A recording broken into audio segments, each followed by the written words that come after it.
Sziasztok! A mai videómnak semmilyen célja nincs igazából, csak az, hogy kint aludjak. Régen volt már függőágyazás, is régen volt. Utoljára 2 napos túrán függőágyaztam, azóta csak sátorban aludtam kint a gyermekkel. Bocs, hogy lihegek, de egy kört már mentem. Másik helyen akartam aludni, egy másik tónak a partján, de mindkét oldalról le volt zárva sorompóval, és kóvályogtam, mint gólyafos a levegőben. Úgyhogy úgy döntöttem, hogy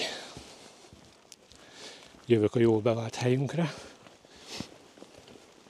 Mentem már egy kört, kivittem a fát meg a hálózsákomat a helyre, ahol felverem a tábort. Az lesz az a táborhely, ahol az első videómat is csináltam, a kolbülléset. Ugyanoda jöttem ki.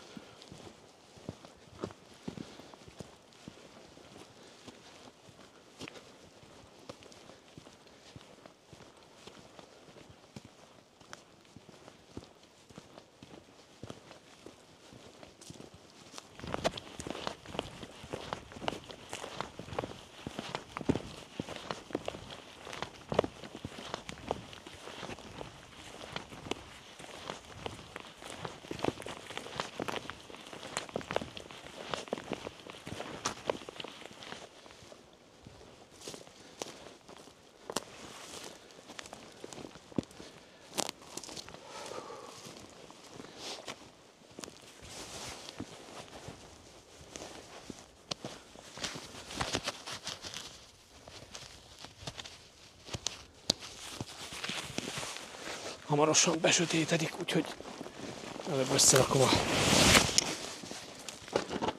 függőágyat, aztán utána csinálok tüzet. Ó, milyen csönd van. Elkészültem a fekvőhelyemmel, a táborhellyel, közben besötétedett, 16 óra 50 van, 3 fok, így néz ki egyébként. 3 fok van és -1 fokos érzettel, hőérzettel az applikáció szerint.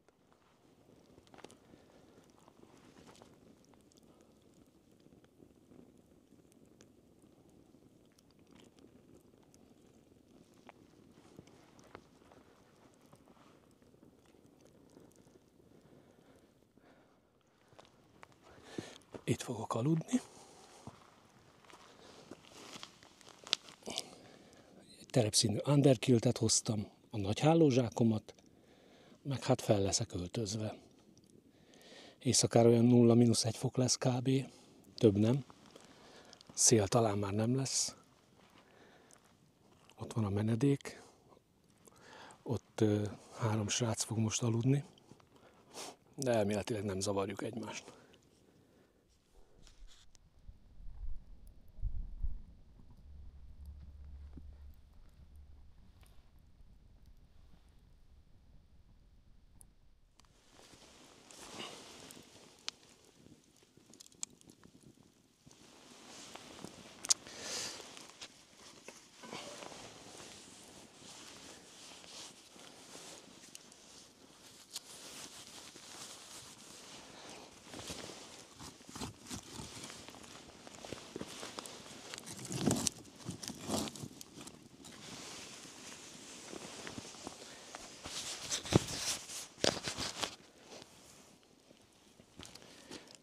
Kicsit összébbre.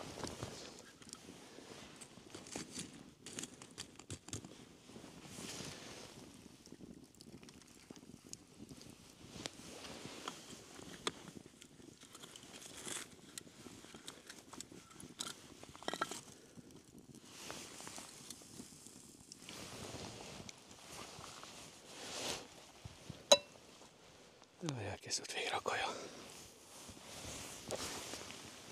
Na, jól néz ki. Az íze is finom.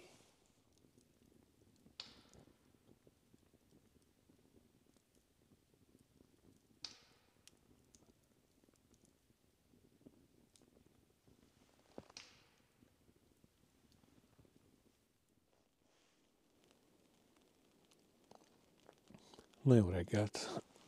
Reggel 7 óra van. Ki kellett szállnom, megfeszíteni a ponyvát, mert kicsit elkezdett fújni a szél, de most meg olyan, mint a szemerkélne az eső. Hajnalban 5-kor szemerkélt egy kicsit, de ezt lett számítva, nem volt semmi. Nagyon jó kis nyugis éjszaka volt, éjfél után, mert éjfélig az a két srác, aki a menedékben aludt, nagyon hangoskodott, még zenét is hallgattak. Nem értem, miért jönnek ki ide akkor az erdő közepére, ahol az ember egy kis csendre, nyugalomra vágyik. De egyébként friss volt az éjszaka, és hideg, de tűrhetően hideg.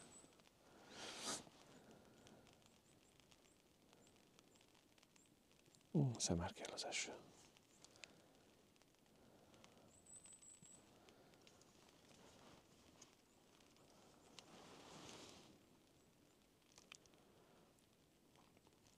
Mondjuk elég rendesen fel voltam öltözve, van rajtam egy merino aláöltözet, egy melegítő nadrág, egy alvos zokni, 2 polárpulcsi, merino csukja, sapka. Elég volt, jó volt. Az elején még melegem is volt, de aztán hamar be kellett húznom mindent. Még egy kis lustálkodás, aztán majd reggelit kell készíteni.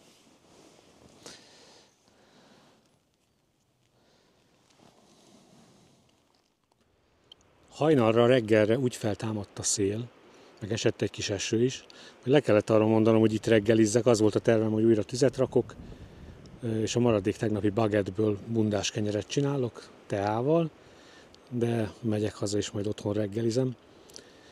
Nagyon nagy szélbe kellett a ponyvát összeraknom, annyi előnye volt a szélnek, hogy megszárította, úgyhogy nem kell otthon kiterítenem. Teljesen felszárította az esőt. Hát ennyi volt. Rövid volt, jó volt, sötét volt, élveztem.